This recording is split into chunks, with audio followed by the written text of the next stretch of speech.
மலையாள பகவதி மருதாணி வாயால மந்திரத்தை சொன்னேனே, மனம் போல வாழ்கின்ற மகராச நீதானே.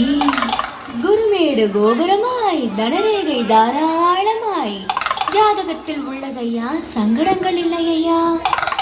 சந்திரராய் சூரியராய் உன் பேரு நிலைச்சிருக்க, ஜக்கம்மா வாக்கு சொல்ல ஜாமத்தில் வந்தாளையா. மச்சான்